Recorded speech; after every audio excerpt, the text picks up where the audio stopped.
Voy voy akalar, mana buyurtmalar. Hali hech kim bog'lanmagan bu buyurtmalar bilan.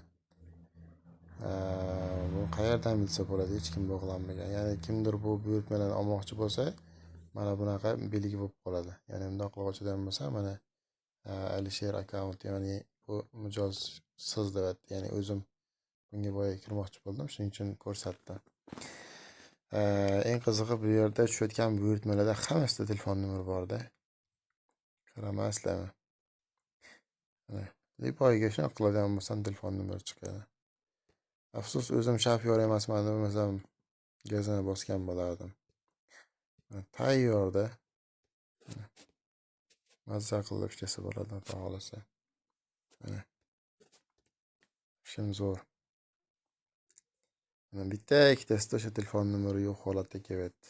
Angliyadan cho'ski pochta bor, lekin bunga ham kirib xabar yozsa bo'ladi. Xullas zo'r.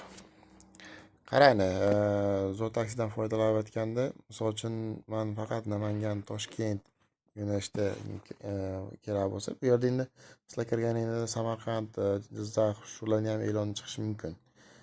Sizlarga endi faqat Namangan bo'yicha, Toshkent yo'nalishi bo'yicha kerak bo'lsa, ya'ni faqat Namangan zonasi bo'yicha kerak bo'lsa, mana bu hudud belgilashi bosqani. Mana bu joyda hozircha 3 ta tayyor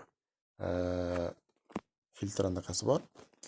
Men hozir Namangan, Toshkentligini belgilab qo'yganim uchun menga mana bu joyda faqat Namangan, Toshkent, mana To'raqo'rg'on, Namangan, Toshkent, Toshkent, Yangiqo'rg'on, mana fonni shunaqa buyurtmalar keladi. Endi sizlar o'zingizning hududingizga qarab belgilab qo'ysangiz bo'ladi. Misol uchun men faqat Olmaotaga qatnaydigan bo'lsam, mana buni bosib olaman va saqlashni bosadigan bo'lsam, menga mana endi Olmaotaga, mana Olmaota Namangandan ikkita odam hozirgi Andijonga, mana Andijonga bitta odam hozirgi, mana telefon nomerlarigacha turibdi. Mazza qilib yashasa bo'ladi.